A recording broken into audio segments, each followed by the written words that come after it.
Ser podcast.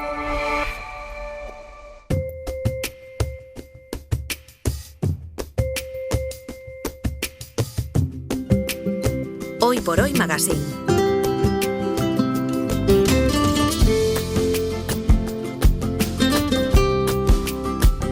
Ser podcast.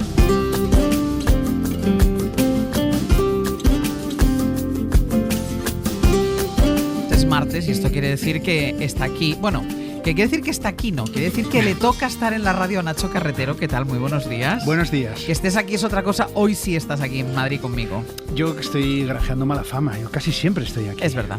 Es verdad. Lo que pasa es que cuando no estoy... Sí, te echamos mucho Claro, yo te echo mucho de menos. Eso es, debe y ser. desde Radio Asturias, Aitana Castaño, ¿qué tal? Muy buenos días. Hola, ¿qué tal? Buenos días, chavales. ¿Todo bien? Bien, no hay Vale. queja. ¿Celebraste San Juan tú ayer? Por supuesto, es que en las tribus transmontanas del norte San Juan lo celebramos porque es nuestro 1 de enero. Ah. A partir de ahora empieza todo. Empieza el año. Yo Claro. estoy de luto porque Ya, claro. Pues igual pude que ir yo. no pude ir a Coruña. Pues igual que yo. Yo estoy exactamente igual que tú porque no pude estar en Claro. Cataluña, que es donde me gusta celebrar a mi San Juan. Yo no quería ver fotos, ni vídeos, Ni yo tampoco. ni de mis Yo amigos hice un tomando sardinas. intento de por las pastelerías de camino a mi casa mirar a ver si había coca de San Juan, que sé que hay algunas pastelerías de Madrid que hacen, pero las que estaban en mi recorrido hacia casa No te tocó. no me tocó, con lo cual me acosté. Dije, Pensé pues que ya ibas a está. decir que estuviste a punto de hacer una hoguera en la terraza o algo así. No, me acosté. Vale, vale. Mandé, Y un encima- mandé un mensaje a todos mis amigos que estaban de verbenas y todo eso y yo me acosté. Y encima Mira, yo en el tengo que- caso de Aitana era lo único que podía celebrar estos días. Bueno, vamos a hablar ¿Por de qué? este tema ya. ¿o Pero qué? no entiendo. El Oviedo está Ya en viste cómo primera. le bajo la voz. Pero el Oviedo está en primera.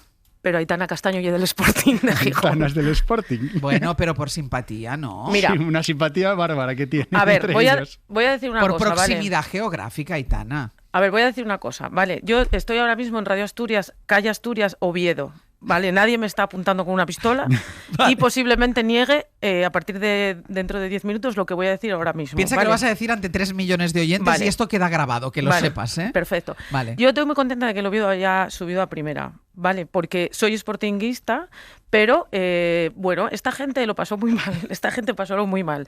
Porque bajaron por motivos deportivos varias categorías, pero bajaron a tercera por motivos administrativos.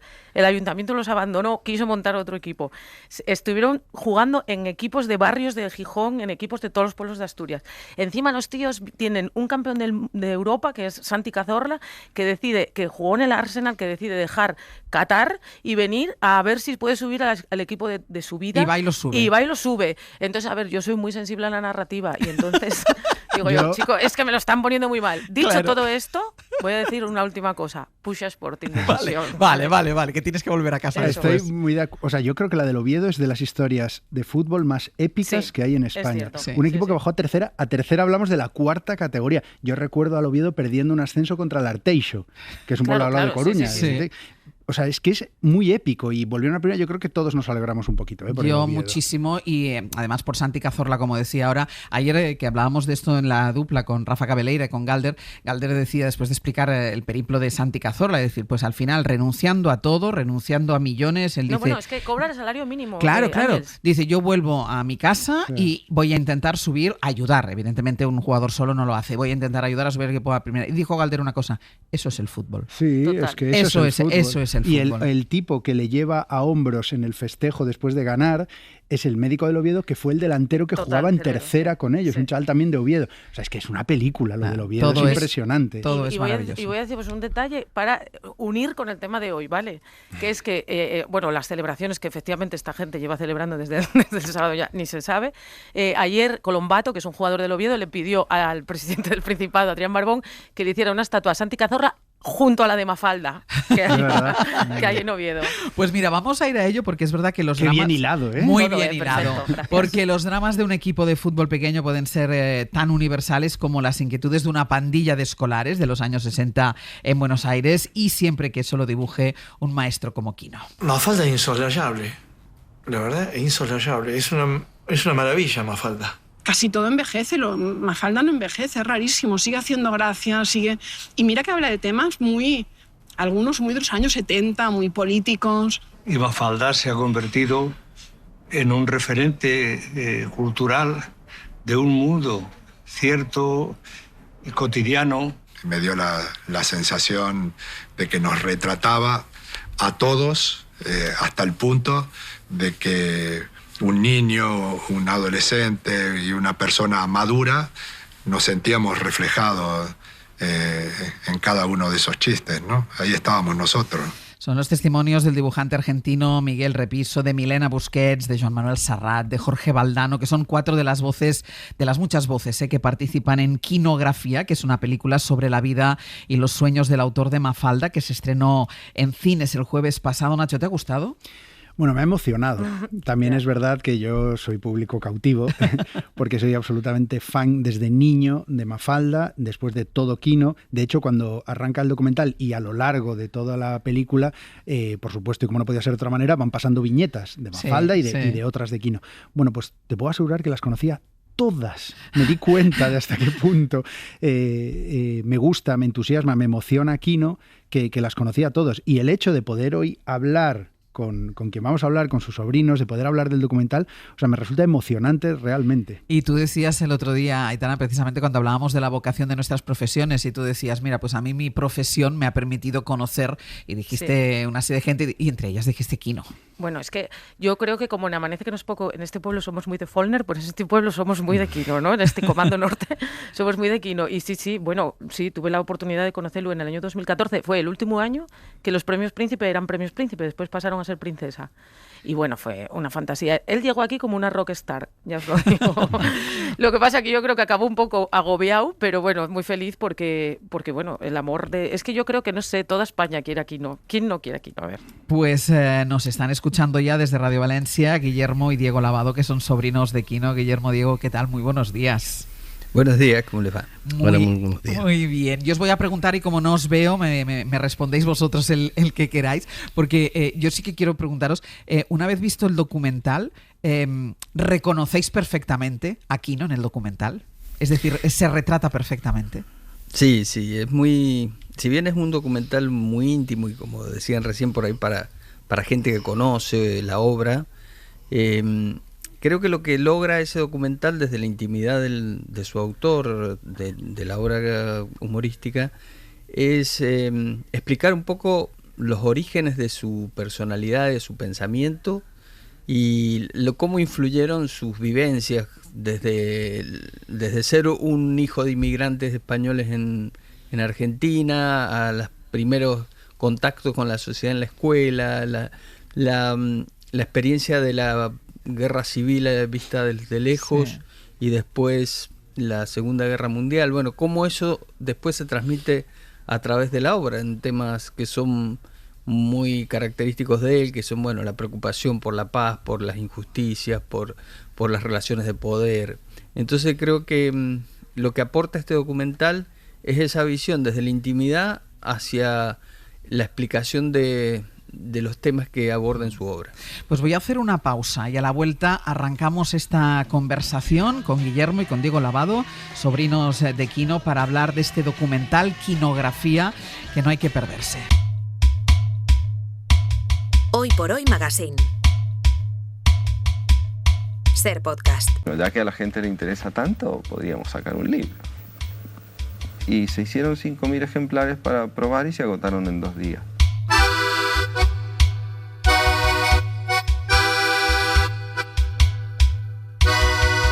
Y no, es un hombre que hay que descubrirlo. Ya en todas las redacciones le dijeron, mirá, pibe, chistes con curas, militares, sexo, ni se te ocurra, ¿no?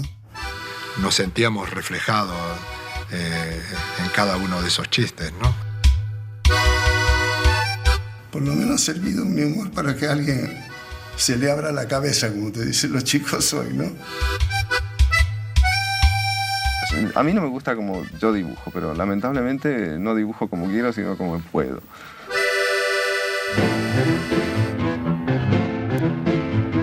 Estamos con Nacho, con Aitana en el Comando Norte. Escuchábamos el tráiler del documental Quinografía, que se estrenó el jueves pasado en cines. Hablamos con Guillermo y con Diego Lavado, 2 de los sobrinos del dibujante Quino, creador de Mafalda y de otros tantos personajes anónimos. Diego, creo que tú tuviste mucho que ver en la gestación de este documental. ¿Cuál es el punto en el que arranca el trabajo? ¿Cuándo se decide llevar esto adelante? Bueno, en realidad toda la familia estuvo involucrada, pero Empezó, como tú decías recién, esta fecha tan importante para Quino en su carrera, que fue el reconocimiento con el premio Príncipe de Asturias. Sí. Un equipo de Federico Cardone y Federico Donoso y Cardone estuvieron desde el principio involucrados en buscar una entrevista con un Quino que estaba en esos momentos muy emocionado por este reconocimiento, y además porque estaba de alguna manera terminando su carrera porque los problemas de vista le impedían seguir dibujando. Y entonces ahí hicieron una larga entrevista que duró, en 2 o 3 días fueron las sesiones, y ese material se mantuvo reservado a la espera de tener, en Argentina hay momentos económicos muy difíciles siempre, que van y vienen, y entonces hay que esperar la época de las vacas gordas para poder seguir adelante con un proyecto así. Después entró un productor que es de Curanderos, Ciro Novelli, y también con el apoyo de acá de la producción de Gato Verde en España, lograron cerrar el proyecto. Así que lleva más de 10 años. O sea, el origen está en esa entrevista que se hizo y que se guardó en un cajón.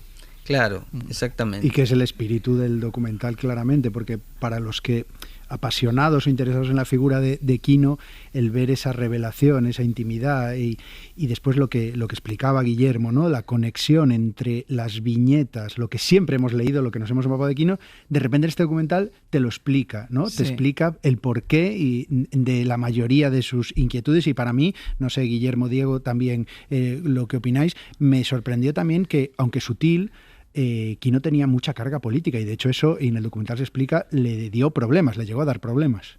De todas maneras. Ahora habla Guille, recién hablaba Diego. Yo estoy emocionada por hablar con Guille. Es solamente un alcance familiar, digamos. Claro, Quino lo explica muy bien en el documental, que no solamente la censura que existía en ese momento con temas tabú como son la política, la religión, el sexo, de alguna manera también lo tocaron en su especie de autocensura para poder seguir desarrollando su trabajo, pero en esa cárcel la invención surgió de una manera maravillosa, siendo una abstracción y siendo como muy sutil en no evitar esos temas, y yo creo que siempre lo repetimos desde una mirada muy autocrítica también, y haciéndose cargo de todas las miserias y bondades que presentaba en las características del ser humano. Entonces yo creo que es una de las claves por lo cual sigue siendo tan actual y sigue siendo tan simpático a todo el mundo, sin distinción de ideologías. Una de las cosas que yo creo que queda clara con el documental es que, además de esa carga política y tal, es la hipersensibilidad que tenía este hombre, porque al final él sí que sufría como Mafalda por ese mundo en el que estábamos. Yo cuando estuve aquí en Oviedo, que tuvimos de verdad la inmensa suerte, los periodistas, cuando estamos en este tipo de cosas, no solimos pedir fotografía, pero ese día pedimos fotografía todos aquí, ¿no? Y además fue muy simpático porque él iba en silla de ruedas y le dijimos, señor Quino, si podemos hacer una foto con usted. Y dice él, somos periodistas, hijo, pero por favor, beban. Como en plan, ya está bien. Y dijimos, sí, estamos en ello, pero queremos hacernos una foto con usted. Y era esa sensibilidad como, no sé si Guillermo y Diego nos pueden confirmar que efectivamente así era, ¿no? En su vida diaria.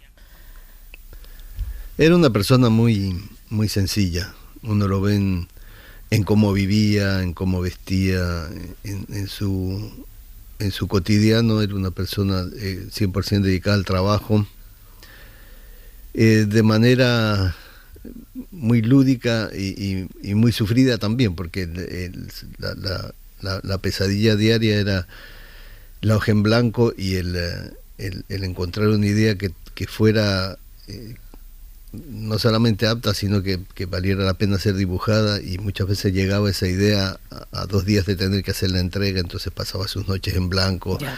Y yo creo que esa dedicación y esa devoción por dar lo mejor de sí lo mantuvo como una persona tan sencilla, que se nutría de todo, de los niños, siendo que no los tuvo, pero bueno, estaban sus sobrinos, estaba los hijos de sus amigos, y también se nutrió muchísimo de la música, de subir a un autobús o a un metro y ver las reacciones de la gente. El comportamiento humano para él fue realmente una fuente de inspiración. El cine, era una persona que absorbía todo y como un artesano volcaba toda su emoción y sus reflexiones en su dibujo. Claro, es muy curioso cuando decís que es un momento muy importante en su vida, que es ese reconocimiento, que es en 2014 del premio Príncipe de Asturias. Entonces, es muy curioso cuando cuenta Alex Grigelmo como cuando le llama, sí, por si él lo aceptaría, porque claro, sí, él viene de una familia de tradición republicana, exiliados, es decir, que vivieron con muchísimo dolor la guerra civil, y al final no deja de ser el monarca de España.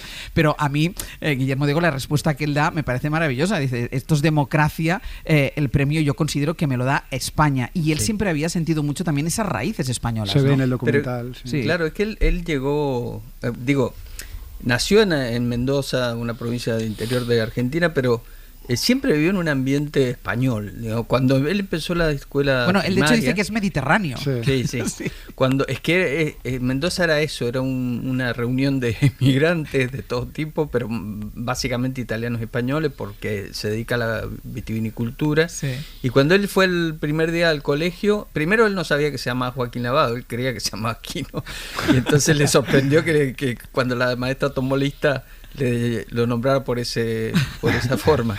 Y después que los alumnos, los compañeros les llamaba la atención porque hablaba con un acento andaluz.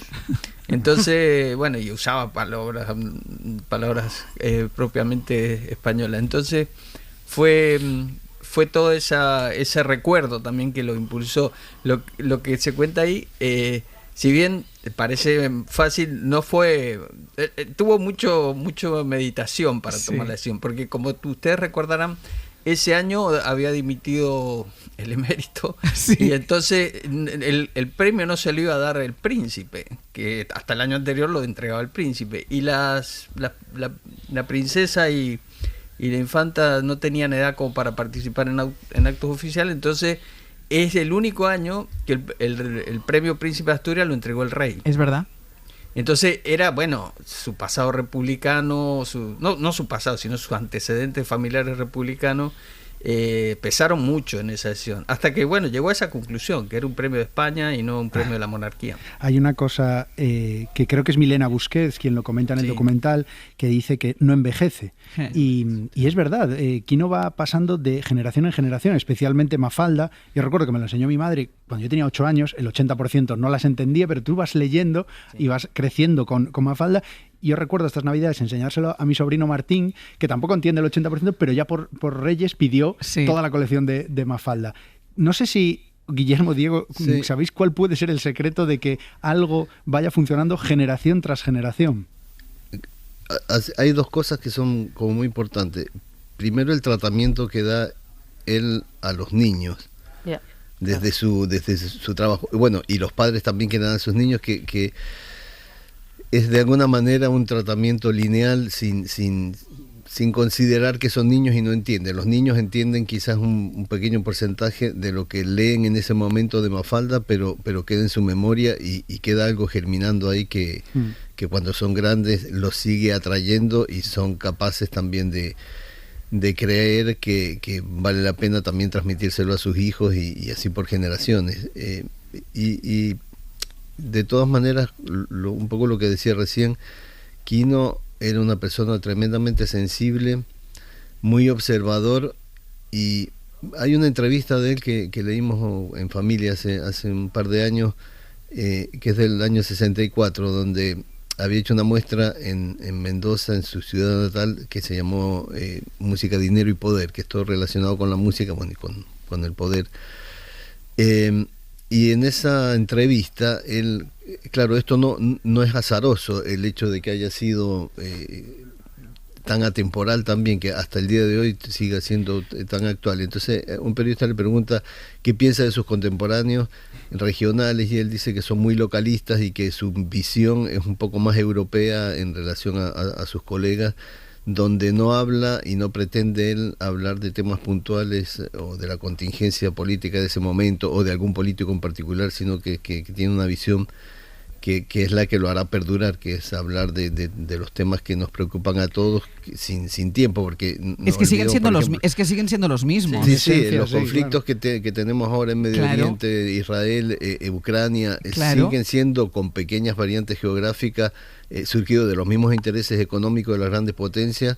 Y siguen causando el mismo daño, las hambrunas, la muerte de civiles. Hay esa pregunta que le hacen en esa entrevista, que es desde 2014, estamos en 2025, o sea, han pasado 11 años. Y le dice qué es lo que le preocupa del mundo, y hace una enumeración de problemas que dice, es que esto lo podría haber contestado ayer. Ayer, sí. Claro. Sí. Sí. Hasta en esa entrevista es actual. Exacto. Sí, a mí una de las cosas que más me fascinó siempre es que Mafalda solo se publicó 9 años, porque parece que en realidad lleva publicándose como 50, pero una de las cosas que más me gustaban, porque a mí me pasó lo que Nacho, yo tenía 7, 8 años, y yo es que me reía, pero a carcajada limpia, cuando seguramente no entendía ni la mitad de lo que pasaba. Yo quería vivir en Buenos Aires, quería que no me gustara la sopa, aunque me gustaba, yo quería ser como Mafalda. Entonces, yo no sé si los Lavado pueden deciros un poquitín cuál era, o sea, si el secreto podría ser un poquitín ese, hablar de esas cosas con un humor que podía ser melancólico, pero al final te hacía soltar desde una carcajada hasta una media sonrisa. A pesar de que el tema fuera dramático. Exacto, sí. Bueno, como decía Guillermo, es buscar esos temas esenciales, y las cuestiones esenciales no envejecen, ¿no? Entonces, la discusión o la polémica se planteaba con mucha sutileza, porque recién alguno de ustedes dijo, bueno, aunque no parecía, Quino era una persona muy comprometida políticamente, y es verdad, o sea, era así.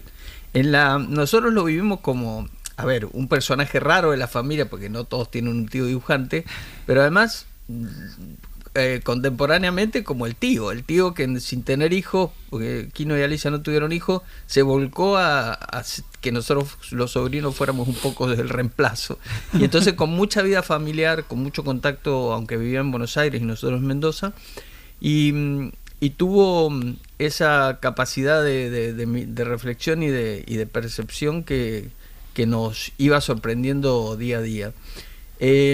Hay muchos temas, pero incluso algunos que no parecen tan relacionados con la política o con el poder como la música, él le saca justamente ese jugo, o también con las relaciones de los camareros con los clientes de la gastronomía, bueno, o sea, se puede, como dijo Michel Foucault, la microfísica del poder, un poco, es lo que y como la entrevista fue de 2 días, ¿quieres decir que puede haber Quinografía 2?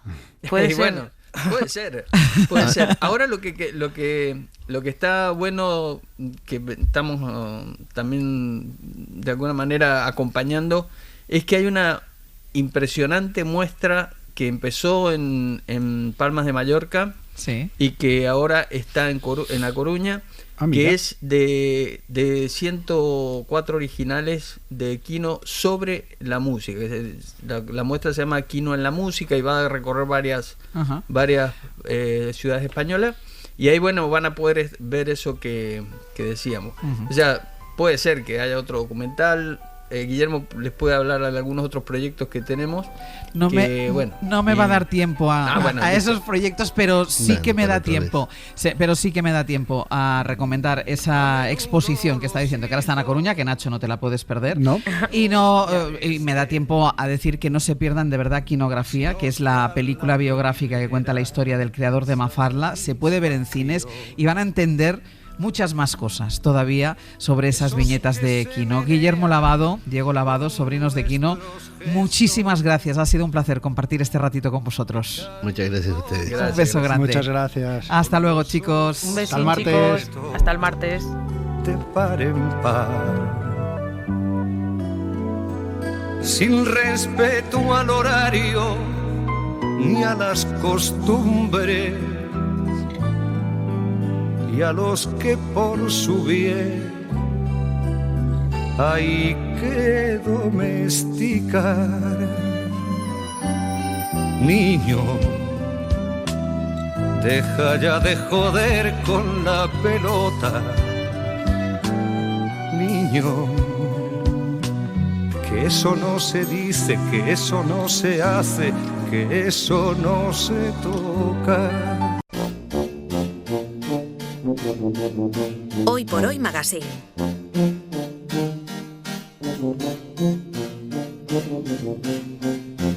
Ser Podcast.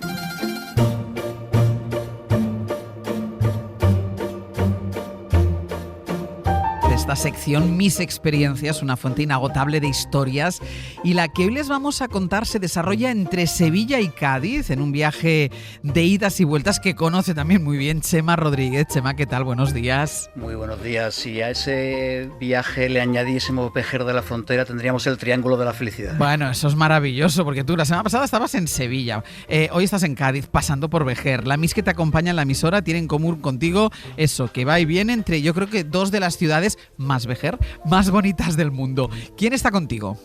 Pues mira, está conmigo Tere Terres, que ha venido a la emisora bellísima y elegantísima. Si ella, además de ser una Miss Experiencia, podría ser una Miss Belleza Madura, y está aquí sentada a mi derecha. A Tere la conocí hace ya mucho tiempo en el Café de Levante, sí. Un lugar que ella creó hace mucho tiempo. Es un espacio cálido, un café antiguo, de esos que cuando entras te entran ganas de quedarte durante horas y horas, ¿no? La he perseguido muchos meses, llevo tiempo intentando que venga, por fin la tengo aquí sentada a la derecha. Ese Café de Levante es el epicentro de las letras y del flamenco, cultiva la amistad. Ella, Tere, es una especialista en cautivar a los amigos. Es diseñadora de moda autodidacta. Como bien has dicho al principio, pues nació en Sevilla, se crió en el barrio de Triana y luego descubrió Cádiz, de la que se enamoró. Es hija adoptiva de la ciudad y bueno, ha sido uva la trayectoria que concede nuestros compañeros de Radio Cádiz, y aquí en Radio Cádiz la tenemos a mi derecha y a tu disposición. La saludo ya, Tere, muy buenos días. Buenos días, que de cosas soy, que no lo sabía. Que me han dicho hoy mis amigos de Andalucía, me han dicho Yelamo, que es muy amiga de la radio. Tere es muy amiga de la radio. Sí. Oye, yo para casi bauticé la radio de la democracia en Cádiz. ¿Ves? En la SER, sí, soy muy amiga de todos ellos, de todos los que estaban allí entonces. Dime una cosa, Tere, para los que no son de Cádiz y para que sepan de qué estamos hablando, ¿qué es el Café de Levante o qué supone el Café de Levante? Bueno, el Café de Levante es mi casa, en la que tiene cabida todo el mundo, y es yo creo mucho en las casualidades y en el destino, y ese café me vino un señor que me dijo: tengo un local. El señor no tenía nada que ver conmigo, tengo un local, a mí me gustó tanto que digo, bueno, pues me asociaré con este hombre, a ver si alguna vez me lo quedo. Y ¿sabes qué pasó? Que el hombre no me soportaba a mí ni yo al hombre, y dijimos un día, ¿por qué no lo echamos a suerte? Y me tocó. Y entonces de eso hace el año 92 me lo quedé yo.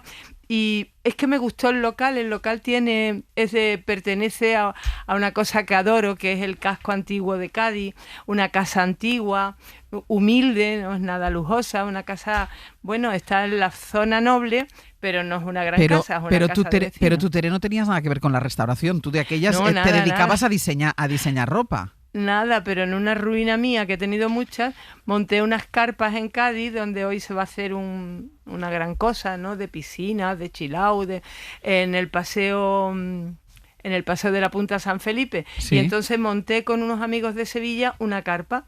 Y ese hombre tenía un bar de pescadito frito. Y me dijo: Tere, ¿por qué no me dejas un ladito que yo me busco aquí la vida? En las carpas de los modernos de los 90. Sí. Y el hombre fue allí, se buscó la vida, le vino muy bien, y entonces siempre me persiguió, pero nuestros caminos no estaban marcados, estaba claro. ¿Y lo del diseño de moda de dónde te viene? Porque decía antes Chema, autodidacta, diseñadora de moda autodidacta, ¿a ti de dónde te viene? Sí, total, porque me ha gustado y me sigue gustando la moda, y me moriré gustándome la moda más que nada, ni las joyas, ni el cine, ni nada, me gusta la moda.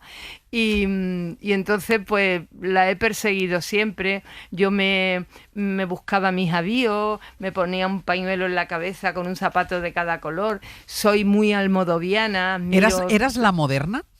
La moderna, no, yo no, porque a mí me gusta mucho también irme para atrás, ¿sabes? Me gusta mucho el encaje, me gusta mucho todo lo vintage, pero sí con un punto yo creo que un poquito distinto, ¿sabes? Me gusta mezclar y yo creo que ahí está el arte. El propio café es un ejemplo de eclecticismo, ¿no? De repente te encuentras a un diseñador de moda maravilloso o te encuentras a un poeta estupendo o a un cantante, es un espacio con alma y con vida a día de hoy, ¿no? Totalmente. Yo creo que el café es el reflejo de mí. Yo cuando entro allí, que voy mucho, ¿no? Ahora he estado una temporada yendo menos, pero voy casi todos los días a reponer, a ver cómo está ese cuadro, que me horrorizan los cuadros torcidos, a ver si está derecho, y entonces cuando abro la puerta noto que allí hay algo, hay un alma, no sé si es la mía o la de otro, pero hay alma.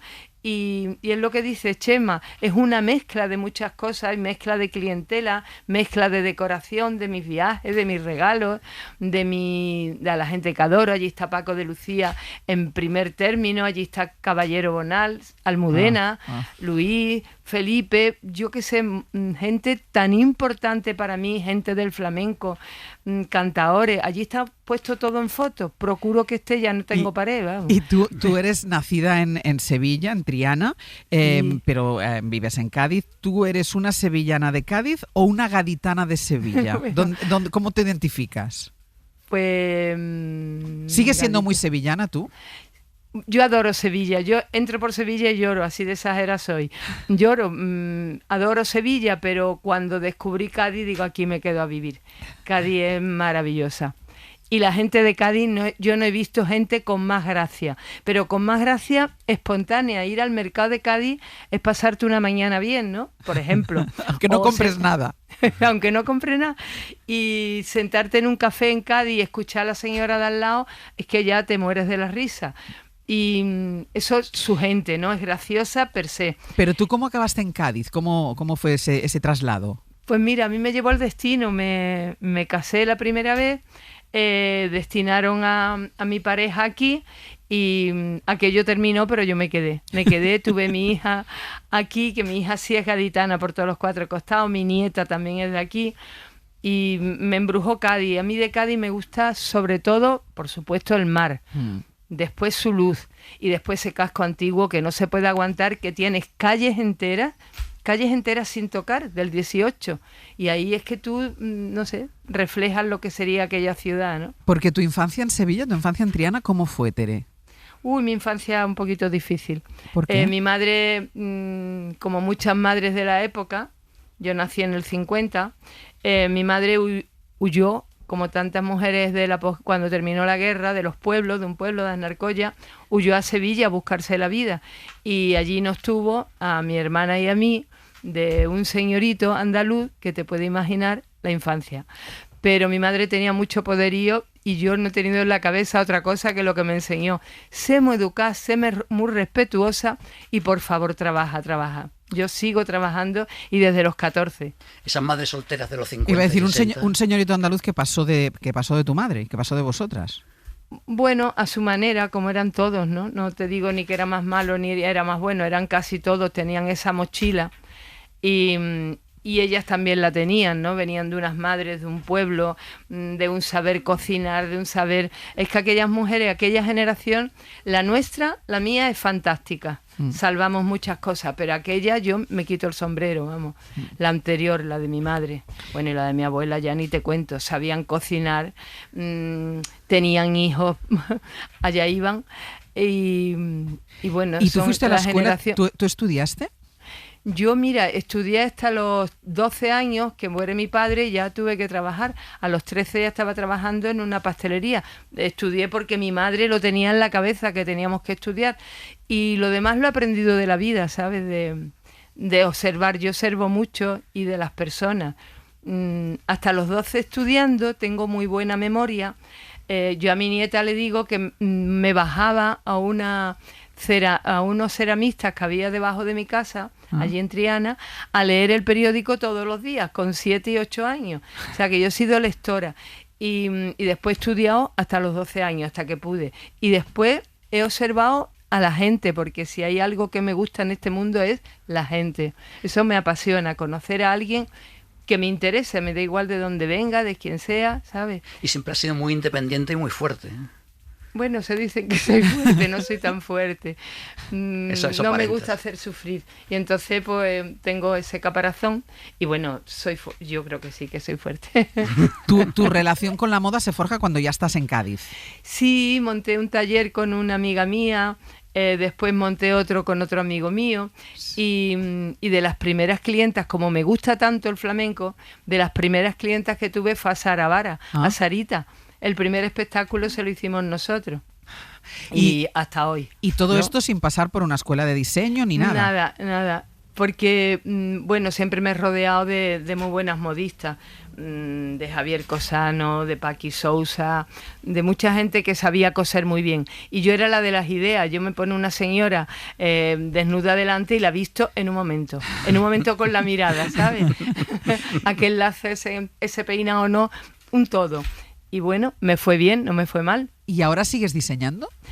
Pues ahora tengo un impasse en la vida que también me hacía falta, pero bueno, ha sido inesperado. Que me dedico sobre todo al café con mi hija, que me ayuda muchísimo. Vale, pero si alguien te lo pide, tú te animas. Sí, si alguien me lo pide, el otro día le hice un traje a una amiga mía que iba guapísima, María José Arizón, que bueno, que quería tenerlo. Eso sí me lo permito, me permito hacer mantones, pinto en telas, porque me apasiona, te digo. Pero que entonces me tienes apasiona también la una moda. vena artística importante. No lo sé. Autodidacta. No sé. Sí, autodidacta Soy también. autodidacta en todo. Claro. ¿Sabes? Porque yo de las cosas que con mayor orgullo llevo es que Caballero Bonal me decía, Tere, habla, que tú tienes unas palabras que a mí ya ni las recuerdo. Y me lo decía Caballero Bonal. Que es una maravilla. Y una cosa, en los bares siempre pasan cosas cuando se bajan las persianas, en determinados bares. En el Café Levante, ¿la puerta cerrada significaba que dentro seguían pasando cosas? Pues sí, allí pasa muchísima gente, como te puedes imaginar, y al final pues siempre se quedan los amigos, ¿no? Allí se encerró una noche Caballero Bonal, Moneo cantando de Jerez, un manager que había por allí medio loco, nosotros, y escuchamos, y escribió una crónica preciosa en El País, Alejandro Luque, que decía que los ecos de Moneo y los oles de Caballero se escuchaban desde el principio de la calle. Aquella fue una noche para el recuerdo. Y otra noche muy buena, muy divertida con el dueño de un bar en La Ruina, que os contaba cómo lo había pasado y que creo que fue divertidísimo. Sí, esa fue hace muy poco, esa fue este invierno. Que se llama, ¿verdad? Bueno, Luis, y él, bueno, tenía un bar estupendo en Cádiz, tenía todo el mundo de clientes, se arruina, y un día lo veo, digo, Luis, ¿pero tú dónde vives ahora? Dice, yo dentro del bar porque me lo han quitado, y entonces para que no me lo quite el banco, allí duermo, allí vivo, allí me ducho, y estuvo contándonos, como con la gracia que hay en Cádiz, ¿no? Contándonos toda esa ruina, muertos de la risa. Digo, esto nada más que pasa en Cádiz, porque cualquiera en recuerda... Cádiz y en Triana, ¿eh? Y en Triana también. Que seas capaz de reírte de tu propia desgracia. Totalmente. Lo que pasa es que yo, fíjate que soy de Sevilla y adoro Sevilla, encuentro que la gracia de Sevilla, como todo lo de Sevilla, está muy bien puesto. Y esta sale. Yo recuerdo de las primeras cosas que me hicieron gracia en Cádiz es, en la tienda primera que montamos había una chica que era planchadora y estaba planchando, mira para la puerta, dice, mira la gachí, parece de un cuadro de Botticelli. Y yo, Dios mío, ¿qué ha dicho esta mujer? No había visto un cuadro de Botticelli en la vida, pero tú mirabas a la mujer, a la gachí que ella decía, y era sacada de un cuadro de Botticelli. Eso nada más que pasa en Cádiz. Oye, y el relevo está asegurado, ¿no? En el café. Sí, mi hija, de mi alma. Ahí está al frente. Pues Tere, ha sido un gustazo compartir este ratito de radio contigo, que se ve que tienes muchos amigos y que eres muy disfrutona. Muchísimas gracias. Gustazo y lujazo estar contigo y con Chema. Pues cuando me pase por Cádiz voy a pasar por ahí, seguro. Vale. Un beso grande. Hasta luego. A ti, muchas gracias. Chema, hasta la semana que viene. Hasta la semana que viene. Un beso. Hoy por Hoy Magazine.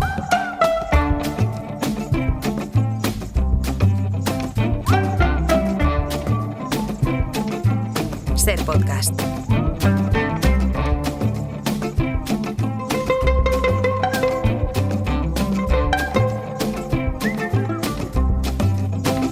You know you better start making your apologies. Eduardo Barba, buenos días. Buenos días, Ángels. ¿Qué tal estás? Estoy muy bien. Estoy acalorado. ¿Estás relajado? Mucho. Mira que de flores ahí en el estudio. Tengo que decir, antes te lo he dicho, que ya como las has entrado de la terraza y las has puesto ahí en el pasillo, que olía, el pasillo olía, y ahora aquí dentro huele muy bien este jardín que has entrado, que has metido aquí dentro. Sí, porque tenemos aquí un jazmín estrella, un Trachelospermum, que es del que vamos a hablar ahora. Ahora iremos a nuestro protagonista de hoy, que está aquí entre tú y yo, con los oyentes que nos vean a través del streaming o que después recuperen las imágenes, verán que es el jazmín estrella del que hablaremos ahora, pero lo primero que me fijé, porque la semana pasada me hablaste del ficus, que habíamos cortado las ramas, pero que en una de esas ramas que no habíamos cortado le habíamos hecho, ¿cómo era eso? Un acodo aéreo. Un acodo aéreo, que es esa especie de bola donde dentro crecen las raíces del ficus. ¿Todavía no lo cortamos? No, vamos a esperar a la última semana, simplemente para darle más tiempo que forme ese cepellón.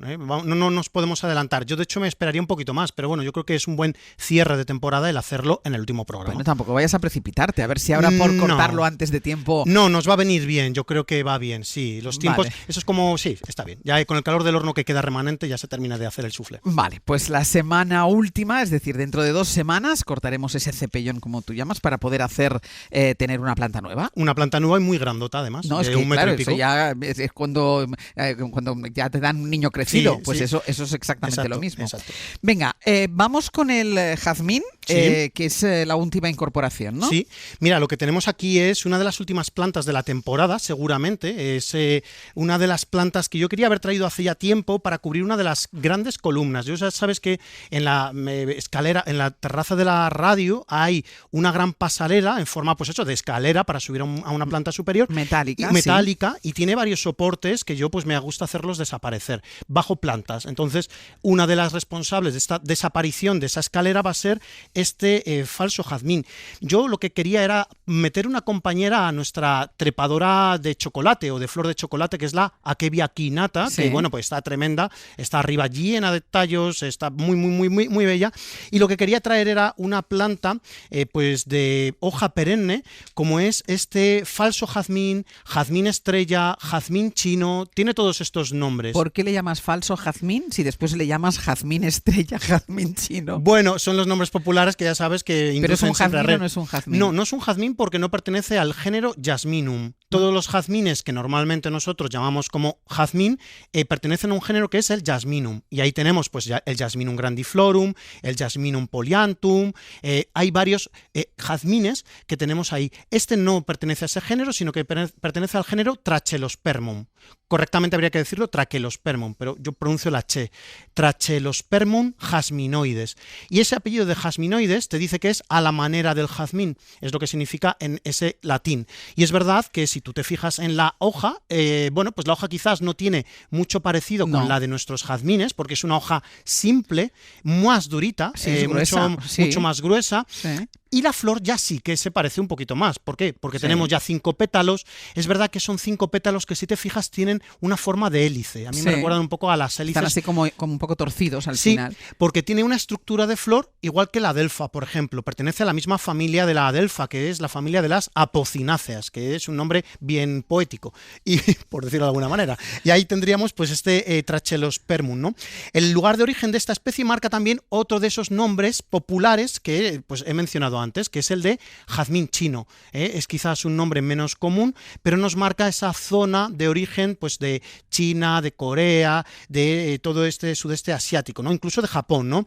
Es curioso porque es una planta que se ha adaptado tan bien a nuestro país, a España, que lo vamos a ver en todas las regiones prácticamente, tanto en el interior como en las costas. El Trachelospermum jasminoides o jazmín estrella es una de las plantas trepadoras que más podemos ver en paredes, en celosías, y es tremendamente resistente a todo. Por eso es tan buena planta. Más resistente que un jazmín. Sí. Jazmín.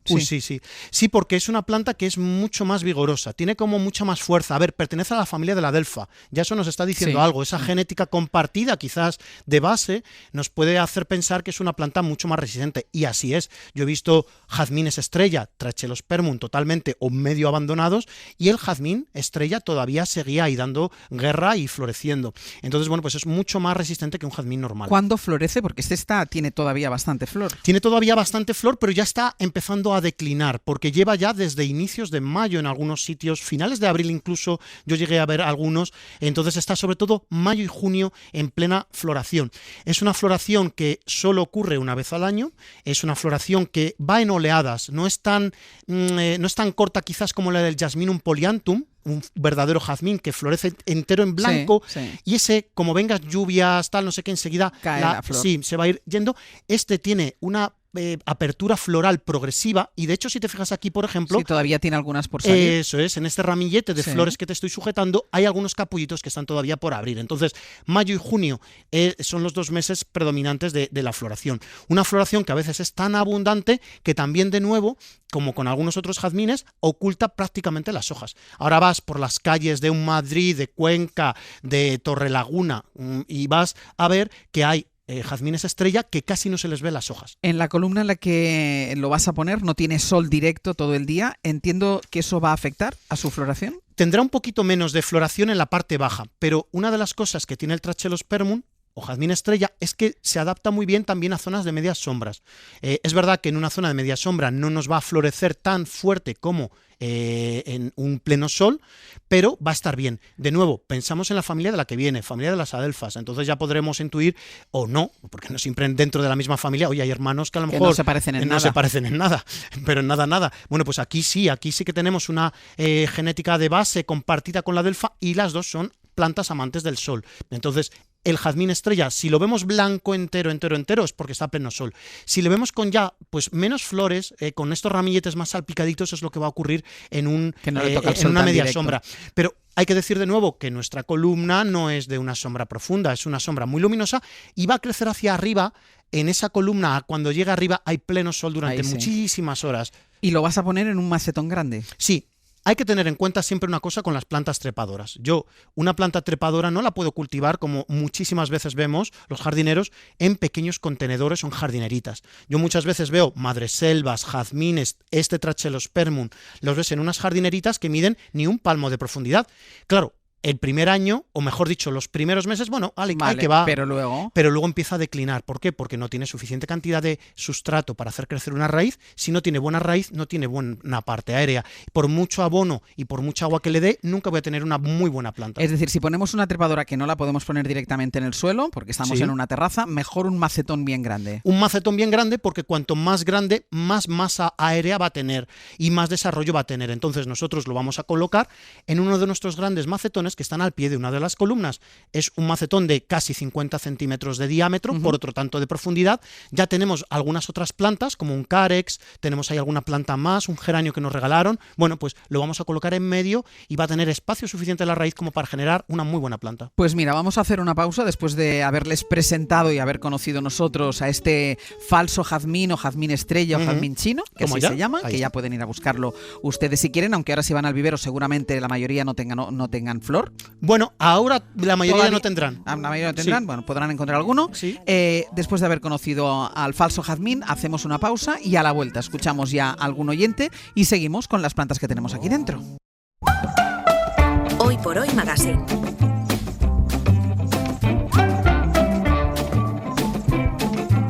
Ser podcast.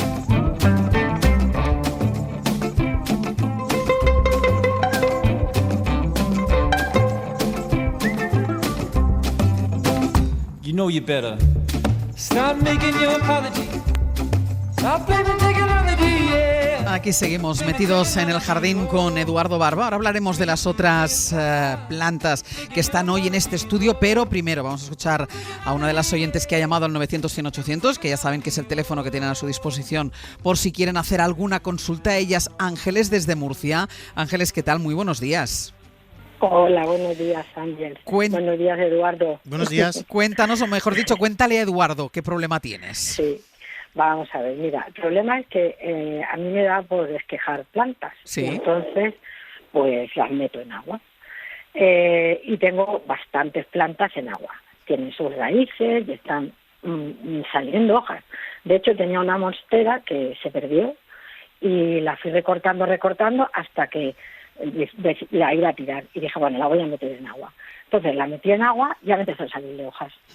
El potos, lo mismo. Sí. Entonces, el problema mío es que las tengo en agua, pero no sé si al ponerlas en tierra, como el cambio de humedad es bastante sustancial, pues claro, si van a necesitar mucha más agua o van a necesitar la misma agua que normalmente necesitarían, y era un poco ese el tema, momento, como las trasplanto. Claro, el momento de hacer el cambio, de sacarlas ya del agua porque ya han echado raíces y de ponerlas ya en tierra, en un sustrato. Exacto. ¿Qué momento es ese y cómo hay que abordar ese momento? Estupendo, Ángeles, pues muchas gracias por escucharnos. Mira, pues claro, cuando muy bien visto tienes un esqueje que enraiza en agua, esas raíces no están acostumbradas a esa fricción y a ese medio sólido que es un sustrato, una tierra. Entonces hay siempre una transición en esos esquejes que cultivamos en agua que siempre es un poquito más peliagudo, en el sentido de que hay que darles a esas raíces, que son unas mimadas porque han crecido en medio del agua, hay que darles como un acompañamiento muy cariñoso. ¿De qué manera? Un sustrato que sea muy aireante, un sustrato profesional, que tenga poca turba negra, por ejemplo. A mí me gusta poco los sustratos que tienen mucha turba negra porque acumulan mucha cantidad de agua y eso quizás es demasiado. ¿Qué consejo te daría yo? Pues mira, un sustrato que tenga mucha fibra de coco, por ejemplo, que es muy poroso, es muy aireante y esa fibra de coco de base es muy buen sustrato para esa transición de un esqueje de agua a un medio sólido como es ese sustrato. Y luego, lo que yo te recomiendo siempre, y lo que recomiendo siempre, es que ese esqueje no le hagas pasar mucho estrés. ¿En qué sentido? No coloques a la planta con mucha iluminación directa del sol, porque no la va a necesitar. De todas maneras, estás hablando de una monstera y de un poto. Entonces, con muchísima luz al pie de una ventana, y es importante que ese sustrato no se seque. ¿Por qué? Porque es una planta que no está acostumbrada al agua, no le ha faltado, no ha tenido carestía, no ha tenido déficit de agua en ningún momento. Entonces hay que siempre procurar a esa raíz ese punto de humedad. Así que un sustrato muy poroso, como es esa turba de fibra de coco, por ejemplo, muchísima luz al pie de una ventana y un poquito de hidratación todos los días para mantener bien hidratado ese sustrato. Y el esqueje no tendría que sufrir, siempre que tenga buena raíz. Entonces, nosotros siempre lo hemos hecho aquí, por ejemplo, con unos ficus. No sé si recuerdas, Ángel. Sí, los ficus. Así, pues eso, pues igual. Pues Ángeles, sustrato de fibra de coco, buena luz, hidratación. Eso sería lo que necesitamos los seres humanos también, ¿eh? Sobre todo ahora. Por ejemplo, hidratación y buena luz. Lo que voy a hacer es que las voy a dejar en el mismo sitio donde están. Muy bien, perfecto. Pues ahí han ido perfectas, entonces una vez que las trasplante, pues las voy a dejar ahí y ya a ver cómo va. Ya veremos a ver. Pues Ángel, ya nos lo dirás. Un beso grande. Venga, hasta luego. Muchas gracias. Hasta luego. Pues escuchamos a más oyentes, pero mientras tanto, de las otras plantas que has metido aquí en el estudio, una es la lavanda, que huele maravillosamente bien, y luego dos hortensias que las dos están en plena floración, ahora hablaremos de ellas, pero empezamos por la lavanda. ¿Qué contamos de la lavanda? Bueno, es que la lavanda, claro, es el mes de la floración de las lavandas, ¿no? En mayo ya empiezan campos de lavanda los campos de lavanda que recordamos de tantas regiones españolas y de Italia y de Francia, por ejemplo, ¿no? Normalmente lo que estamos viendo, bueno, nosotros aquí tenemos una lavándula angustifolia, que es de hoja estrecha. Es la lavanda más habitual que podemos encontrar en todos los jardines de toda España, ¿no?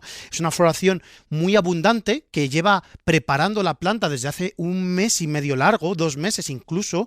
Sevilló la hemos mimado para que pues tenga esta floración tan fuerte con esas inflorescencias, porque si te fijas, cada una de las varitas florales está formada por un montón de pequeñas florecitas, ¿no? Entonces lo que estamos viendo es una inflorescencia para conseguir esta bola de color lavanda que no pasa desapercibido en los campos, por ejemplo, de Guadalajara, ¿no? En estos campos hay que decir pues que la planta recibe sol desde el amanecer hasta que se pone el sol, ¿no? Nosotros en nuestra terraza no tiene tanto sol, pero sí que le está dando unas 7-8 horas de sol. Cuanto más sol, mejor. Cuanto más sol, mejor. Pero sol directo. sol directo, no ni siquiera una sombra, dices, no, si tengo una sombra luminosa. Al menos a las plantas aromáticas hay que darles algo de sol. ¿Qué plantas aromáticas estamos hablando? ¿De qué plantas? Pues del romero, de la lavanda, del tomillo, de la planta del curry, que tenemos también en plena floración ahora en la terraza. Todas esas plantas, como mínimo 4 horitas de sol les va a venir bien. Si tienen menos, ¿van a florecer y van a estar bien? Bueno, pues hay que verlo también en nuestro entorno. A veces una terraza que tenga menos insolación con 2 horas ya puede funcionar esta lavanda, entonces hay que probar. Pero lo ideal es que cuantas más horas de sol, mejor. ¿Y esta la cortarás en algún momento? Sí, la cortaremos, porque una de las cosas que hay que hacer siempre con las plantas aromáticas después de la floración es el recorte, porque si no envejecen mucho. ¿Qué va a ocurrir si esta lavanda después de la floración no la podamos? Pues va a abrirse, va a envejecer, va a hacer tallos cada vez más leñosos. Esos tallos leñosos son más propensos a contraer hongos. De repente la planta empieza a perder trozos.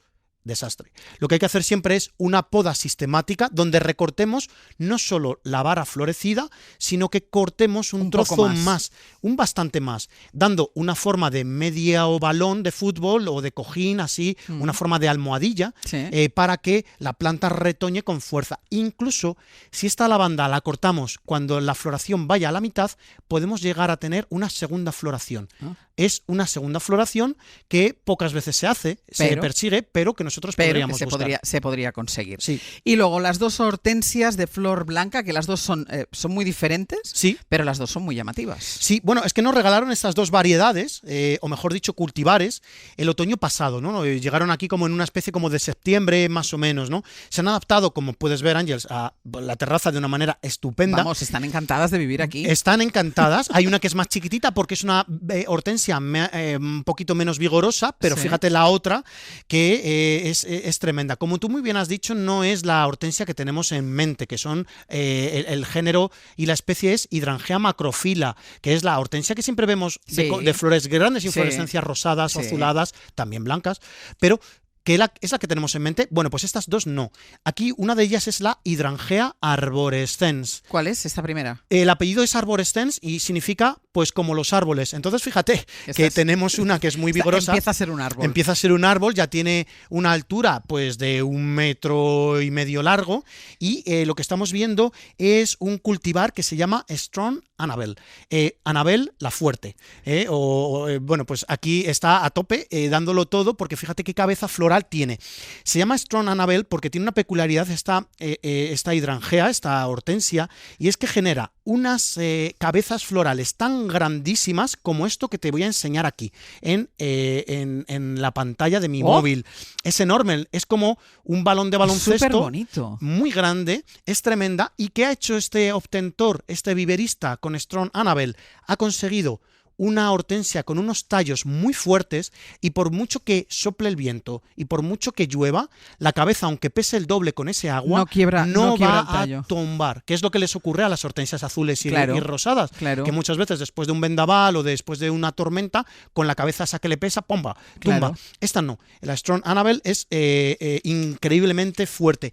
Ahora tú la estás viendo, de estas inflorescencias grandes, las estás viendo de un color blanco, un blanco bellísimo, un blanco mate muy muy bello. Hay que decir que las inflorescencias empiezan en un verde claro. Verde clarito, cuando se abren son verde clarito, cuando maduran un poquito son blancas. Pues cuando maduran todavía más se convierten en un verde además muy agradable, verde muy vibrante. Qué bueno. Pero si eso ya te parece una transición interesante, vamos ahora a ver la otra hortensia que tenemos sobre la mesa. Es muy bonita la otra hortensia. La otra es muy delicada porque fíjate qué hojas tiene. Claro, no es como la macrophylla. ¿Qué significa macrophylla? De hoja grande. Por eso las hortensias de inflorescencias azules y rosas tienen unas hojas que son tremendamente grandísimas. Esta no. Aquí estamos viendo una Hydrangea paniculata.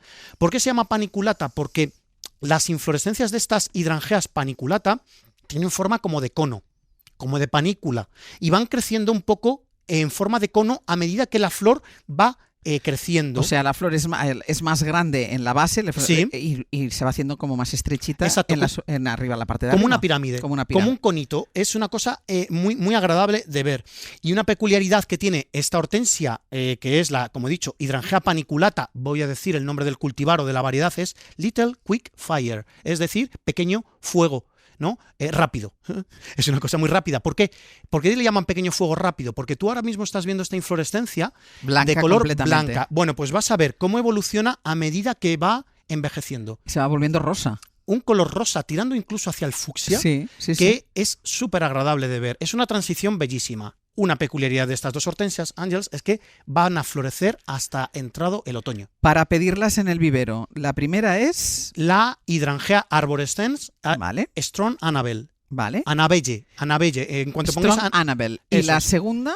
Es una Hydrangea paniculata, que probad las hidrangeas paniculatas, que son maravillosas. Esta en concreto es la Little Quick que es muy bonita, Fire. es muy bonita. Little Quick Fire. Y tienen fuego. además, las floraciones son largas, es decir, están con flor durante mucho tiempo. Larguísimas. Mira, van a estar hasta un septiembre, octubre. Va a depender del año, de cómo venga, pero un septiembre, octubre van a estar. O sea que fíjate, y estamos en junio. Llevan ya en flor un mes. Y le queda un par de meses bien buenos. Bien buenos, un par de meses largos. Incluso. Y además las veremos cambiar de color, porque las Bellísimo. dos cambian de color a medida que la flor va madurando.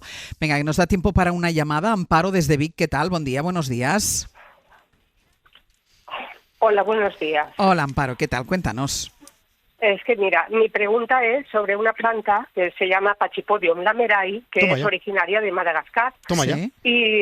Y nada, parece una palmera, pero es una planta grasa. Entonces quisiera saber los cuidados que necesita, sobre todo para el control del riego, tipo de abono y todo eso. La que tengo ahora tiene unos 8 años y es la primera vez que me ha florecido. Entonces, como tuve una antes ya que se me pudrió, entonces, nada, yo le tengo mucho amor porque la cuido mucho, pero claro, exactamente no sé cuándo la tengo que regar y las temporadas y que a lo mejor lo necesita o no lo necesita. Pues una Pachypodium lamerai que es preciosa, me la está enseñando Sí. ahora Eduardo y es preciosa. Bueno, pues felicidades, Amparo, que te haya florecido, es un éxito. Y fíjate qué casualidad, Ángels, porque tenemos... Es que la flor se parece mucho al jazmín. Muy bien, es de la misma familia. exacto. Es de la misma familia del Trachelospermum jasminoides o del Nerium oleander, que es la adelfa.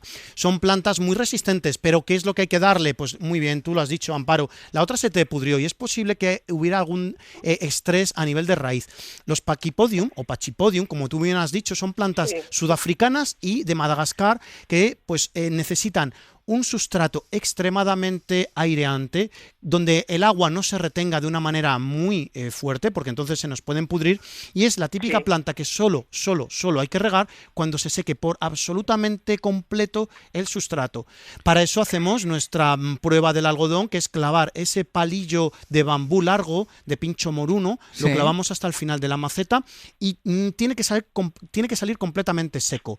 Que no nos importe que incluso se nos haya quedado la planta 2 meses seca. Aunque por la parte de arriba lo veamos seco, hagamos la prueba. Exacto. Por si abajo hay humedad. Claro, porque si abajo hay humedad es una planta que no es absolutamente nada demandante en agua. Yo he podido disfrutar de Pachypodium en sus lugares de origen, principalmente en Sudáfrica, y cuando los ves crecer, crecen en zonas absolutamente de sustrato mineral, con zonas de pendientes muy abruptas. Sí. De hecho, a uno casi que escalea por él casi me raspo todo el pimpán porque me fui ladera abajo. Y es tremendamente increíble que puedan vivir en esos sitios. Entonces nosotros tenemos que procurar lo mismo. Muchísima cantidad de sol directo, nada de agua hasta que se seque ese sustrato, y sí que podemos dar una fertilización más baja de lo habitual, pues en momentos de actividad, como ahora en una floración. Con un abono. Un abono específico de plantas suculentas, Vale. de plantas grasas, que van a tener menos nitrógeno y más fósforo y más potasio normalmente. Vale, pues sobre todo mucho cuidado con el riego y el abono, que sería ahora el momento, que es el Muy momento bueno. de la floración, un abono para plantas suculentas. Porque ya tuve otra con anterioridad y vamos, a que ya me diría 2 metros y un día Ole. se me partió el tronco y se me cayó y claro, el disgusto que me llevé porque ya tanto tiempo Pues- ya cuidándola y todo y floreciendo con 3 brazos que me había hecho y ahora esta la tengo, yo digo...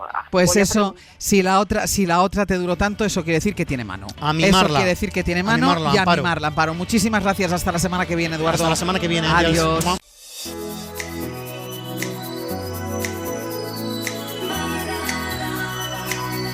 Hoy por Hoy Magazine. It's murder on the dance floor. But you better not kill the groove, DJ. Gonna burn this goddamn house right down. Ser Podcast. Oh, I know, I know, I know, I know, I know, I know, I know. Nos ha contado Brian Pérez, cuando llega el calor los chicos se enamoran, y es que desde el año 2000 los veranos y los enamoramientos no han cambiado, la canción sigue estando completamente vigente, y para aclararnos el amor pasado, presente y futuro en la crónica social, aquí está Martín Bianchi. ¿Qué tal? Muy buenos días. Buenos días. ¿Cómo ¿Qué tal? estás? Aquí con una lavanda. A mí también me ha dejado aquí 2 ramitas de lavanda Eduardo Barba. Muchas que huelen. gracias, Edu. Esto es verano. Huele a verano total. Huele a verano, pero Sí, vamos. me lo llevo a la oficina. A ver, Lamine Yamal, 17 años, de vacaciones con una influencer de 30 años. Críticas, debates, ¿qué ha pasado aquí? Bueno, yo he flipado bastante con toda la ola de críticas y el debate aquí casi prácticamente ético, porque resulta que la chica en cuestión con la que está sirviendo Lamine Yamal, pues es una influencer, es ex azafata, que tiene 30 años. Claro, él tiene 17, no ha cumplido 18, y hay todo un gran debate de si una mujer de 30 años puede estar saliendo con un menor de edad. Hay que recordar que en realidad el consentimiento sexual legalmente en España es a partir de los 16 años. O sea, es así menor de edad, efectos prácticos, pero no puede votar, pero puede hacer otras cosas. Pero si lo consiente. Lo importante lo puede hacer. Si lo consiente.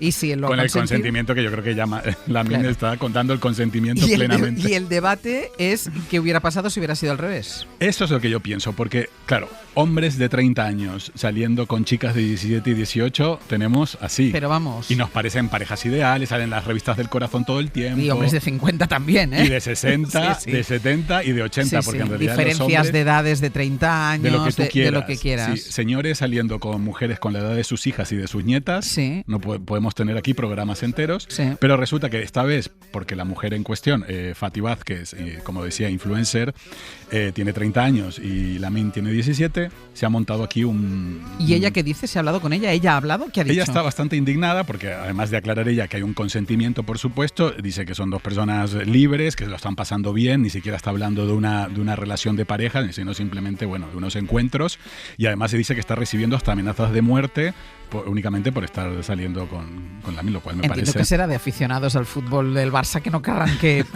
el chaval sufra ningún tipo de desgaste. Hombre, pero eso también vigoriza. También. Sí, no. Pero qué curioso que los insultos y las críticas van dirigidas a la mujer, y no creo que los fans de Lamine estén insultándolo a él, diciéndole, oye, ¿qué estás haciendo? Los fans de los futbolistas no cuestionan nunca nada de lo que hacen los futbolistas. Siempre las críticas Si defraudan a Hacienda, no pasa nada. Me recordó un poco a Bárbara Rey cuando la entrevisté, que me contaba que ella salió con un jugador del Barça en su día, y como él, pues... con Charlie Rexach, me acuerdo perfectamente de esa historia. Como no había un desempeño bueno de él en el campo, todo el mundo se lanzó contra ella, e incluso se publicaron caricaturas de todo el equipo del Barça acostándose con Bárbara Rey. Sí. Bueno, todo un poco pasan los años, las décadas. Y todo sigue igual. Y siempre seguimos igual. Y todo sigue igual. Pero no es la única noticia que tiene que ver con el futbolista, porque hay más, ¿no? Sí. Ha reaparecido Claudia Babel, que es una de mis personajes favoritos. ¿Quién es Claudia ya hemos Babel? hablado de ella cuando hablamos de Casillas. Ah. Casillas la negó. La negó 3 veces como Pilar.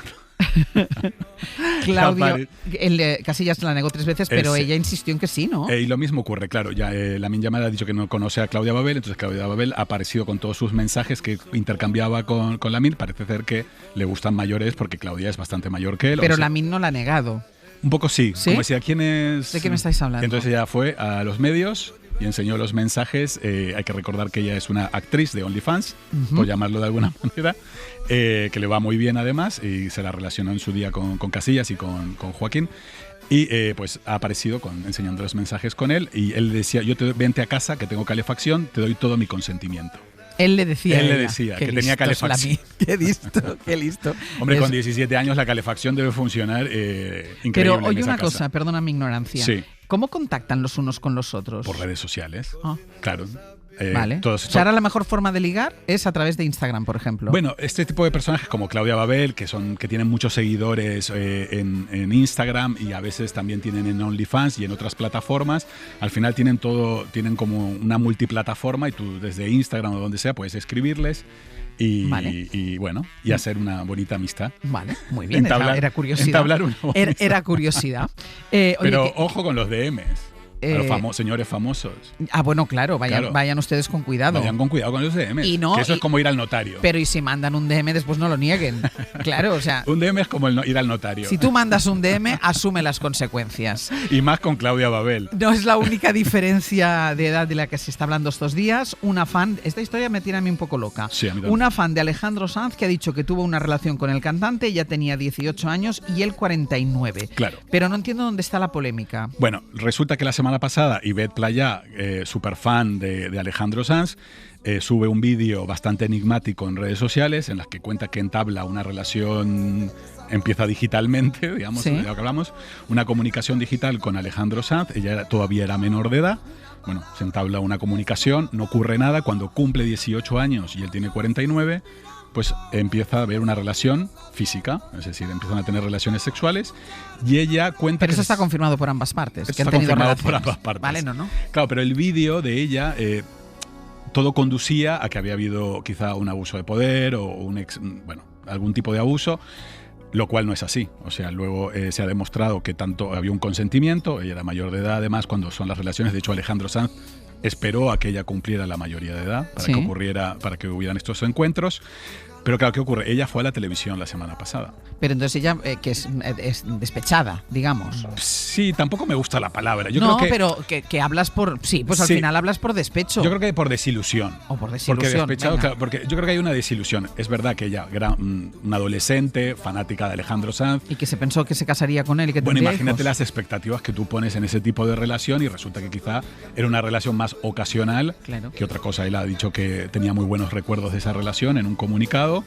Pero está bastante también él disgustado, claro, porque todo parecía querer conducir a que él de alguna manera había abusado de ella. Y ella lo ha negado esto, o sea, ella explícitamente ha dicho, no, aquí no hubo abuso ni hubo nada, simplemente... Ella ha aclarado que no había abuso. Vale. No terminamos de entender bien cuál es la situación, además porque en televisión ha salido O sea, a la ella luz. ya ha ido a la televisión. Ella ya ha ido a la televisión de una exclusiva en Telecinco la semana pasada, pero claro, terminó saliendo a la luz que le había pedido un préstamo de 1 millón de euros. Ella a él. Su familia a él, y que él se había negado.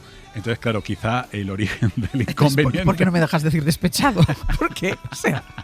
No, una desilusión porque tú pones unas ilusiones emocionales y económicas. No, iba a decir económicas. O sea, Hombre, tú pones unas ilusiones en claro. que este señor te va a dar te va a prestar un millón de yo euros. Pondrías eso, claro.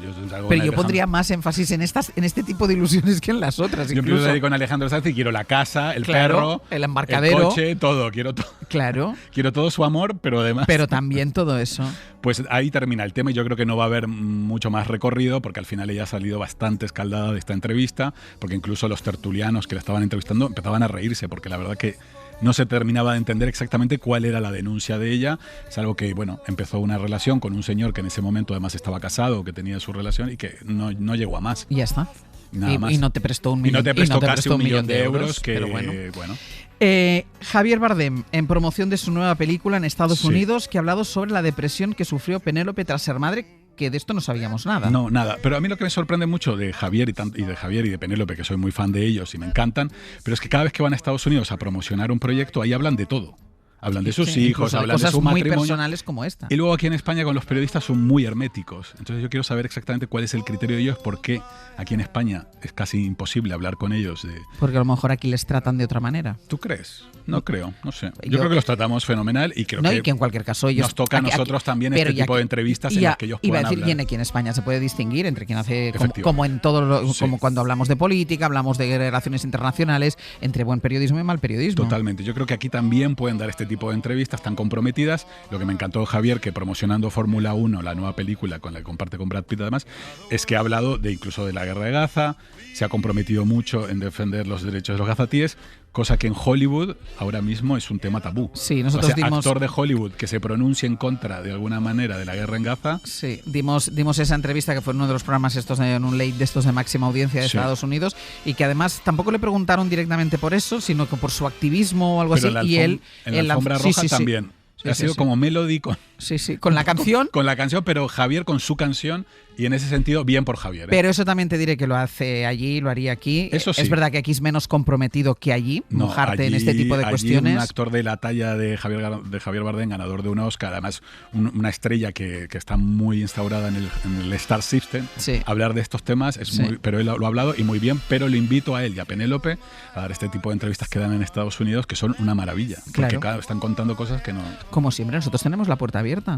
Nosotros invitamos a todo el mundo. Luego nadie no nos oye. Bueno, más de 3 millones de oyentes. Antes de despedirte contaremos lo de mañana. Es mañana, mañana ¿no? nos vemos. Mañana nos vemos. Antes de despedirte contamos lo de mañana. Dios, lo que Oye, va a ser hablando de mañana. maternidad y salud mental, porque Javier Bardem había reconocido esa depresión que había tenido después de tener a su hijo Penélope.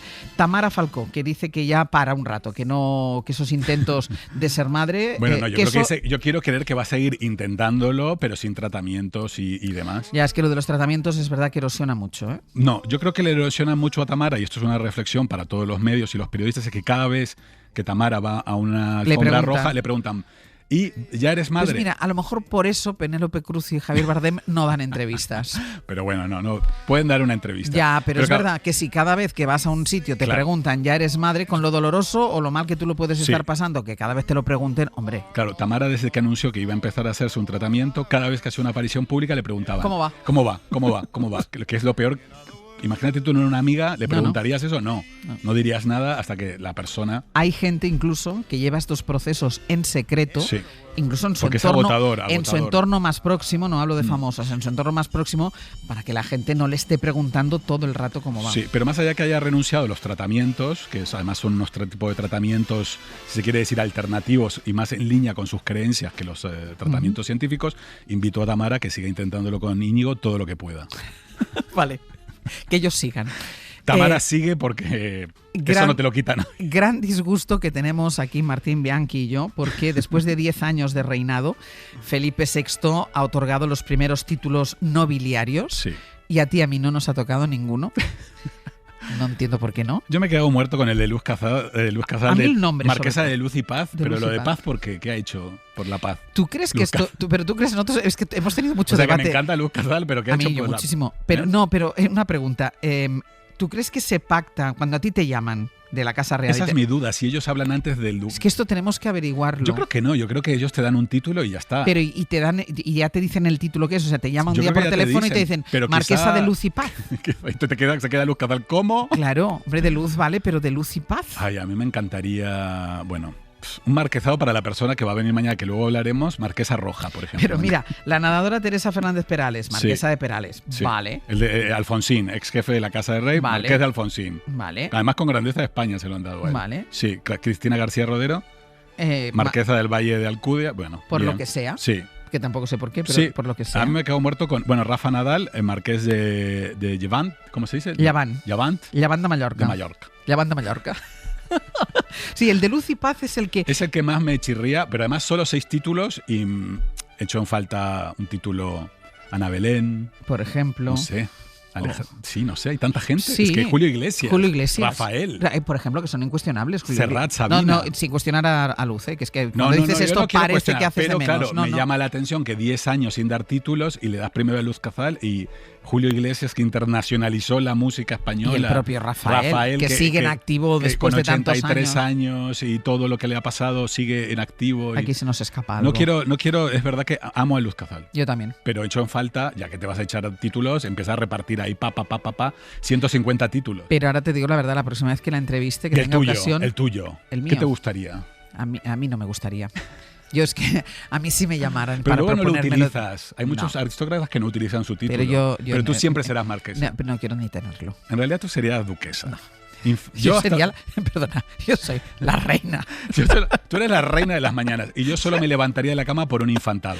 Tú por un infantado. Yo solo me levantaría de la cama por un título que fuera pensionado, porque ahí te dan dinero, no te dan dinero, ¿verdad? Tú reina de las mañanas Vamos, reina de las radiofónicas. mañanas. Oye, nada, y acabo ya que Urdangarín está preparando sus memorias. Bueno, Pilar Eire ha contado la semana pasada, un beso a Pilar, que la amo, que siempre da exclusivas, ha contado que parece ser que Iñaki está preparando sus memorias para el año que viene y me encantaría la Feria del Libro del año que viene y San Jordi firmando Iñaki Urdangarín en una caseta, Bárbara en otra y el rey Juan Carlos en una tercera, uno al lado del otro.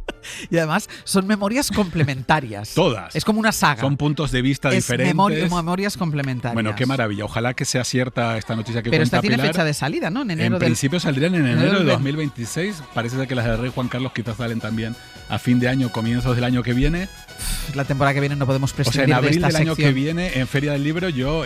Mañana nos vemos con Martín. ¿Ah, sí? Porque viene a esta sección, viene a la entrevista, a la sección de la entrevista, alguien a la que hemos nombrado mucho nosotros en esta sección, y no es la reina Leticia. Ahí lo dejo. Ah, no das el nombre. Ahí lo dejo. No voy a dar el nombre. Bueno. Hasta mañana. Hasta mañana. Adiós. Chao, adiós. Hoy por Hoy Magazine. Ser podcast. Casal, ¿qué tal? Buenos Ángels? días. ¿Cómo Francino, estás? buenos días. Buenos días, hola. Venga, con la maquinaria en marcha. Sí, Venga. y con una pregunta a esta hora. Si se ha roto, como parece, el alto el fuego entre Irán e Israel anunciado por Trump y que ha entrado en vigor a primera hora de la mañana. Es la pregunta más inmediata, porque la cuestión de fondo que vamos a analizar con Pablo Morán a partir de 1:30 es si estos 12 días de guerra que llevamos han resuelto o no el objetivo inicial, que era, recordemos, dinamitar el programa nuclear del régimen iraní. Esa pregunta de momento sigue sin respuesta. Sobre este conflicto, quiero que escuchéis una voz, un testimonio que han grabado nuestros compañeros de Radio San Sebastián. Se llama Julen Esnaola, es entrenador de porteros en Qatar. El campo de fútbol en el que trabaja está justo al lado de la base de los Estados Unidos, que recordemos ayer Irán bombardeaba. Vi cómo salían como fuegos artificiales y le digo a los porteros, oye, mira, ahí hay una fiesta, porque además parecía que estaban saliendo los fuegos artificiales de nuestra ciudad deportiva. Me dice uno de los porteros, que es de origen palestino, me dijo, mister, vámonos para adentro, que eso no son fuegos artificiales. Confundieron el ataque con fuegos artificiales. Tenemos Consejo de Ministros y vamos a conocer y vamos a poder analizar también a partir de 1:30 las condiciones que el gobierno impone a la OPA del BBVA sobre el Sabadell. Y tenemos muchas más cosas. Vale, En pues, Hora 14. pues muy bien, muchísimas cosas y además muchas cosas abiertas todavía. ¿Y tú, Francino? Hoy en La Ventana proponemos hablar de un problema de Estado que tratamos como si fuera un fenómeno individual o una lotería, que es el Alzheimer. Hay más de 800.000 personas diagnosticadas en España. El coste del tratamiento es 1,5 del PIB, o sea, unos 30.000 millones de euros. Y no hay ni una sola ley específica dedicada en exclusiva a estas personas enfermas y a los cuidadores, sus cuidadores, claro, y cuidadoras, que viven como viven. José Luis cuidó a su mujer, ahora cuida a su madre. Mi mujer dejó de hablar y si acaso algún gemido, y luego pues hombre, porque estás acostumbrado a vivir con una persona y le ves Ana, los por ojos ejemplo, cuida a su marido. Él ya lleva como un mes en silla de ruedas porque tiene un riesgo de caída altísimo. De hecho, se ha caído ya 8 veces. Yo no tengo fuerza para sujetar. Hoy hablaremos Es tremendo, largo es y tendido del Alzheimer en la ventana. Insisto, un problema de Estado que tratamos como un fenómeno individual. Y en La Ventana de la Tele, una serie que os recomiendo. ¿Os acordáis de Relatos Salvajes? Sí. Bueno, pues un poco en la estela, en la línea. Me encanta, soy muy fan yo de Relatos Salvajes. En la onda, para entendernos. Furia. Sí. Historia de varias mujeres que llegan a un momento donde... ¡ah! Sí, Momento de sí, furia. lo entiendo perfectamente. Por ejemplo, si tienes un restaurante y un crítico te pone a parir. Vete de aquí, vete de aquí, no vuelvas más por aquí, ¿me oyes? Estás perjudicando a mucha gente, sin vergüenza. Sí, lo has grabado, ¿no? Lo has grabado. Que no me grabes. Muy bien, pues nada, ya lo habéis visto, otra vez me han echado, pero ahora ha sido la mismísima chef sostenible, un honor. A berenjena se le caen las estrellas, pero no se le caen los anillos. No cocina solomillos, pero te vende una berza como si lo fuera. Tiene un morro, un morro de hialurónico, receta de su marido, el cirujano Celebrity. Por cierto, ¿sabrá berenjena de dónde sale el hialurónico? De la cresta de los gallos y de las aletas de los tiburones, querida, que eres Vete muy de sostenible. aquí, que te vayas. Ya está, Voy a llamar a la policía y te voy a denunciar por acoso. ¿Me oyes? ¡Vete! ¡Vete de aquí! ¡Que no me grabes! Yo voy a ver, Buenísimo, yo voy a ver de verdad, esta es una serie. serie... Qué Vale. cabrón Pedro Casablanca, Vale. haciendo de crítico gastronómico. Pues- Hoy Furia, en La Ventana de la Tele. Os escuchamos. Muy bien. Hasta luego. Hasta luego.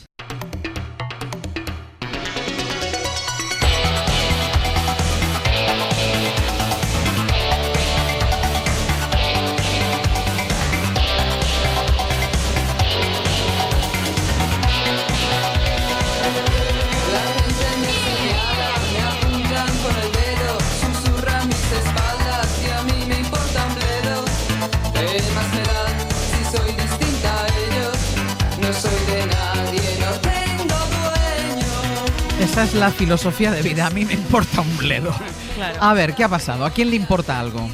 Bueno, a nadie le importa nada, ¿no? Pero el tema... Pero un poco sí te importa a ti. A mí me importa lo que penséis vosotros y sobre todo tú que eres mi jefa. Pero bueno, ayer a esta hora, cuando estábamos ya felices porque acababa nuestra jornada, entró en el WhatsApp del programa un mensaje que a mí en lo personal me dejó, voy a decir, anonadada, porque no hay otra palabra.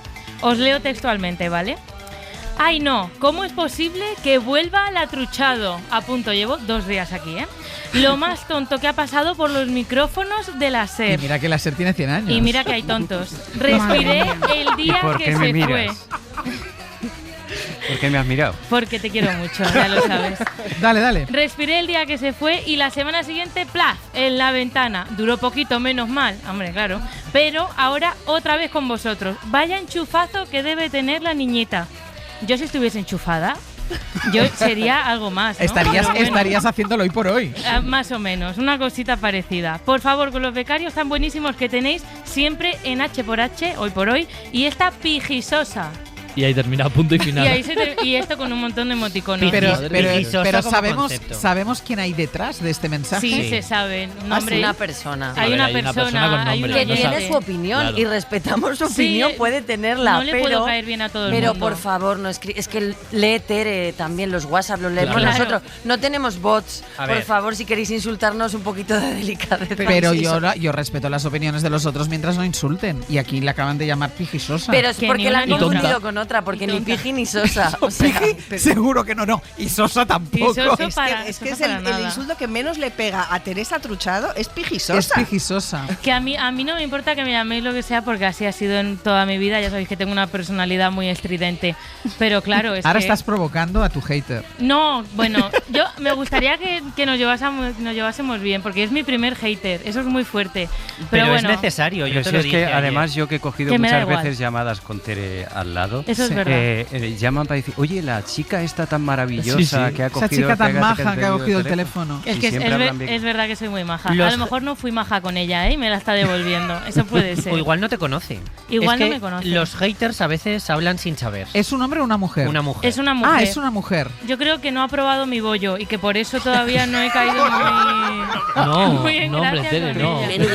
Pero no vayas por ahí. Tere. No, a ver. Tere. Ha ido con la bondad por delante. Ese no es el camino, Teresa. Pero no ha elegido las palabras adecuadas. Vosotros que pensáis muy mal. Los haters forman el carácter y te hacen y te engrandecen. Por si me hiciera falta engrandecer. ¿Tú crees que Ángeles Barceló no hubiera llegado a donde está? Yo estoy súper contento. Y la cantidad de haters que seguramente tiene. Pide consejos, Teresa. Eso, ¿qué me aconsejáis vosotros? Que tendréis más haters. Pues yo si quieres que venga el siguiente. Mi puesto, ves tú todos los mensajes que llegan a los perfiles de redes sociales. Qué fuerte, y créeme que cuando termines la jornada vas a estar inmunizado de los haters. Te curas de espacio. Claro. Pero bueno, yo también, a lo mejor yo me haría una plaquita con porque si es tu primer hater, por favor, una plaquita. Te haces una plaquita ahí con lo que te ha dicho el hater y te lo cuelgas ahí en casa. Tampoco le voy a dar más bombo a esa persona. Yo también creo que las alabanzas te inflan demasiado y tu vanidad se te estalla, así que es bueno que llegue de vez en cuando alguien que te diga eres una pijisosa o un gilipollas. Así es que dices, bueno, pues el mundo me coloca en el sitio. Pues ya está. Ya me la llevo. Que a mí no me importa, que me llame la gente lo que sea, que bueno, tal. Yo seguiré hablando por la radio y la gente seguirá comentando. Que te queremos y tu jefa, bueno. Vamos, yo ni te cuento, pijisosa. Sí, he sido yo la que he escrito. A mí me da pena por la señorita. Hoy por hoy. Es caprichosa y tiene rarezas y si se aburre se muere de pena. También habla de ti la canción. Ya, macho, me persigue. Venga, vamos con el último compás, Ana. Venga, con alegría, Tere, que nos vamos a ir con un programón que ya, por cierto, tienen en podcast. Estará ya subido en podcast para que lo puedan escuchar. Pero vamos a irnos con el ratito que hemos compartido con los hermanos Lavado, con Guille y Diego. Son sobrinos de Quino y con motivo del estreno Quinografía, un documental sobre la figura del dibujante argentino, nos han contado, por ejemplo, las claves que han llevado a que Quino sea una lectura obligatoria de generación en generación. Primero, el tratamiento que da él a los niños. Es de alguna manera un tratamiento lineal sin considerar que son niños y no entienden. Los niños entienden quizás un pequeño porcentaje de lo que leen en ese momento de Mafalda, pero queda en su memoria y queda algo germinando ahí que cuando son grandes los sigue atrayendo y son capaces también de creer que vale la pena también transmitírselo a sus hijos y así por generaciones. Y que su visión es un poco más europea en relación a sus colegas y no pretende él hablar de temas puntuales o de la contingencia política de ese momento o de algún político en particular, sino que tiene una visión que es la que lo hará perdurar, que es hablar de los temas que nos preocupan a todos sin tiempo. Pues mañana más, que ya será miércoles, les esperamos a partir de las 6. Pongan el despertador.